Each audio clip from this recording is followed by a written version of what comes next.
Hello दोस्तों। आज छुट्टी का दिन था। मैंने जैसे ही मोबाइल उठाया तो मैंने देखा कि हमारे एक सीनियर ऑफिसर्स का ग्रुप है व्हाट्सएप का।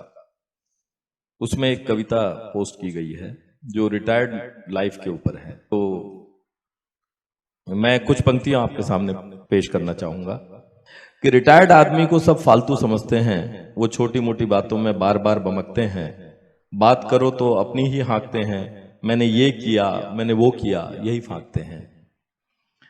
पत्नी कहती है कि दिन भर कुर्सी तोड़ते हो, मोबाइल में आंखें फोड़ते हो, जाओ बाजार से कुछ सामान ले आओ। बहू कहती है मुन्ना रो रहा है, उसे घुमा ले आओ। चाय बनाने में भी वो शर्त लगाती है कि मुन्ना को घुमा लाओ तो चाय पिलाती है। रिटायर क्या हुआ जैसे मेरी सरकार ही गिर गई, 7 जन्मों की साथी पत्नी भी रूलिंग पार्टी से मिल गई। टीवी देखता हूं तो बच्चे रिमोट छीन लेते हैं। हम आस्था लायक हैं ये कैसे जान लेते हैं, एक पैर कब्र में गया ये कैसे मान लेते हैं। लेडीज जिम्नास्टिक देखता हूं तो लोग मुझे देखते हैं, जैसे कहते हो कि बूढ़े हो गए मगर आंखें सेकते हैं। तो बाकी की कविता को मैं अपनी बातों में आपके सामने पेश करूंगा। तो दोस्तों ये यहाँ पर इस तरह की चीजें बताई गई हैं कि रिटायर होने के बाद हमको ना घर पर सम्मान मिलता है ना बाहर सम्मान मिलता है, और ऑफिस जो हमारा सबसे मुख्य स्थान हुआ करता था वहां जाना अब होता नहीं है। तो इस खराब जिंदगी को कैसे जिए। तो दोस्तों मुझे लगता है कि अगर कोई चीज हमारी जिंदगी में अच्छी नहीं हो रही है, कहीं कुछ गड़बड़ है, तो इसका मतलब उसका कोई ना कोई कारण होगा, और जिस चीज का कोई कारण होता है उसका निवारण भी होता है। तो मैंने थोड़ा इसके बारे में सोचा, तो मुझे लगता है कि जब हम छोटे बच्चे होते हैं तो तभी से हम अपनी एजुकेशन अपनी कैरियर की प्लानिंग करनी शुरू कर देते हैं, और 8 साल 10 साल 12 साल की स्कूलिंग के बाद या कॉलेज जाने के बाद हम लोग अपना कैरियर डिसाइड करते हैं। और जब कैरियर बन जाता है तो उसके बाद हम अपनी लाइफ के बारे में प्लानिंग करते हैं, शादी करते हैं, बच्चे पैदा करते हैं, फिर उनको सेटल करते हैं। तो यहां तक तो सब ठीक है, लेकिन इसके बीच में क्या होता है कि जब हम सीनियर हो जाते हैं तो हमको ऑफिस में बहुत सम्मान मिलने लगता है। चाहे हम काम करें या काम कम करें या ज्यादा करें ना करें, फिर भी हमको सम्मान मिलता है। लोग झूठी तारीफें करते हैं क्योंकि हमारे पास कुछ पावर्स आ जाती हैं, और वो पावर्स की वजह से हमको बिना बात के हमारी प्रशंसा हमारे ऑफिस में होती है। क्योंकि वो प्रशंसा हमारी घर में नहीं होती है तो हम घर से या अपने परिवार के लोगों से, अपने दोस्तों से थोड़ा थोड़ा दूर होने लगते हैं और अपने ऑफिस के बहुत करीब हो जाते हैं। और एक दिन ऐसा आता है कि अचानक हमें ऑफिस से छुट्टी मिल जाती है और हम घर पहुंच जाते हैं रिटायर होके। तो तब हम देखते हैं कि परिवार के लोगों से हमारा कांटेक्ट ही खत्म हो गया, दोस्त पता नहीं कहां गायब हो गए। तो एक अजीब सन्नाटा, एक अजीब परेशानी, एक अजीब उदासी अपने मन में छा जाती है कि अब करें तो क्या करें।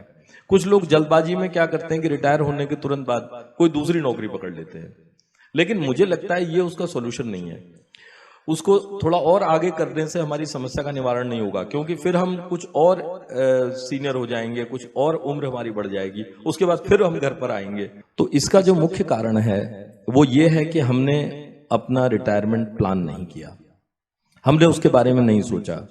और उसका वजह यह है कि जब हम नौकरी कर रहे थे तो हमको वहां पर इतना सम्मान और इतना महत्व मिलने लगा कि हम भूल गए कि कल हमको रिटायर होना है, और हम अपनी पूरी ऊर्जा, पूरी ताकत, पूरा दिमाग, पूरा दिल और पूरा समय उस काम को देने लगे जो कि एक दिन एकदम से खत्म होने वाला है।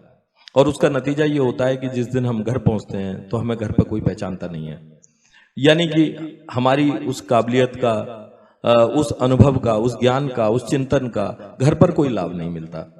तो इस वजह से हमको उस फ्रंट पर हम अपने को फेल महसूस करते हैं।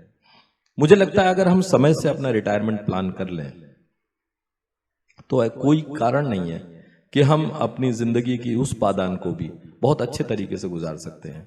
अब प्लानिंग का मतलब क्या है? प्लानिंग का मतलब यह है कि अपने रिटायरमेंट से 5 साल पहले, 4 साल पहले, 3 साल पहले, नहीं तो 2 साल 6 महीने पहले आपको ये जरूर सोचना पड़ेगा कि ऐसा कौन सा काम है जो आपको अच्छा लगता है। जिस काम को करके आपको खुशी मिलती है, लेकिन क्योंकि आप नौकरी में उलझ गए हैं सुबह 9 बजे से लेकर रात को 9 बजे तक, तो आप उस काम को नहीं कर पा रहे हैं।